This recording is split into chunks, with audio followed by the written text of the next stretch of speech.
और आइए अब आपको राजस्थान के जोधपुर हम लिए चलते हैं, जहां पर इस बारिश से लोग आफत में हैं। हमारे संवाददाता मनीष शर्मा हमारे साथ जुड़ गए हैं जोधपुर से। मनीष, पिछले दिनों जोधपुर से जो तस्वीरें सामने आई वो वाकई गंभीर तस्वीरें हैं, क्योंकि लोग 4 से 5 दिनों से अपने घर से बाहर नहीं निकले। बिजली की समस्या यहां पर हुई, कई ऐसे इलाके जो कि पानी में डूबे रहे और जल स्तर कम होने का नाम ही कई कॉलोनीज में हमें देखने को ही नहीं मिला।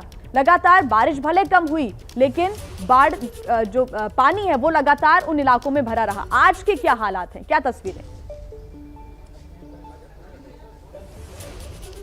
बिल्कुल जी, मैं इस वक्त खड़ा हूँ जोधपुर की न्यू रूपनगर कॉलोनी में। अगर हम कल की तस्वीर की बात करें तो आज मैं जिस जगह खड़ा हूँ यहाँ पर घुटनों से भी ऊपर पानी था, लेकिन सेना और प्रशासन ने लगातार इस जगह से पानी की निकासी का इंतजाम किया। बड़े बड़े पंप पिछले 2 दिनों से लगे हुए थे और अब हम अगर तस्वीर देखें तो तस्वीर पूरी तरह से बदली नजर आती है।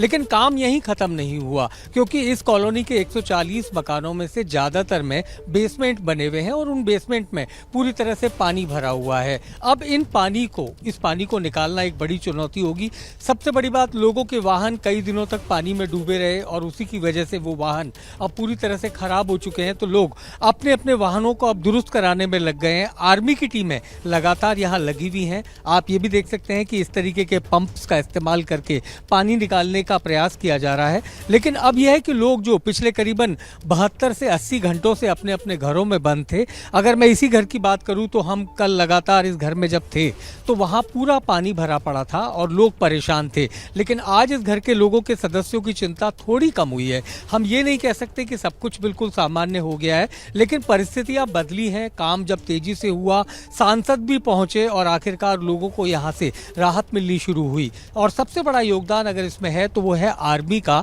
जिसके जवान लगातार कई घंटों से 72 घंटों से आर्मी के जवान यहाँ लगे हुए हैं। कम से कम इस कॉलोनी की सड़कें जो डूबी हुई थी, जो घरों में पानी था, उन्हें निकालने का इंतजाम शुरू किया गया बड़े बड़े पंप्स के जरिए। अब लोगों को राहत मिली है कि आवागमन सुचारू हो पाया है।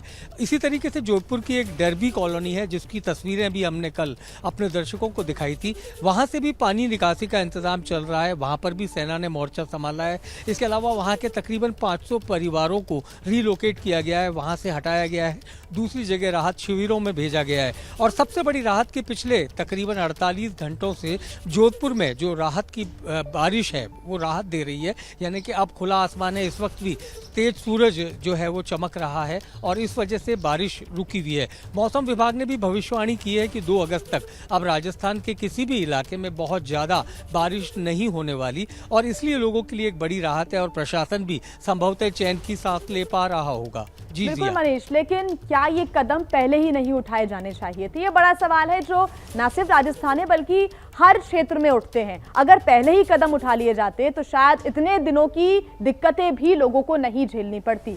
शुक्रिया मनीष आपका तमाम जानकारी के लिए। तो राजस्थान के जोधपुर की अगर हम बात करें तो यहाँ पर फिलहाल जो कॉलोनीज हैं उनसे पानी निकालने का काम शुरू हो चुका है। सेना की टीम भी लगातार रेस्क्यू ऑपरेशन में अलग अलग क्षेत्रों में जुटी हुई है।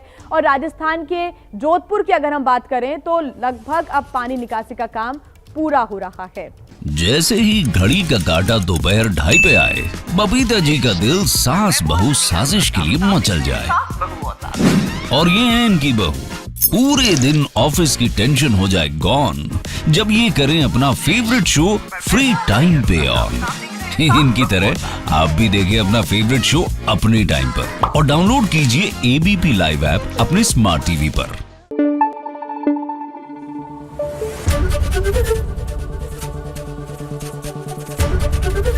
एबीपी न्यूज आपको रखे आगे।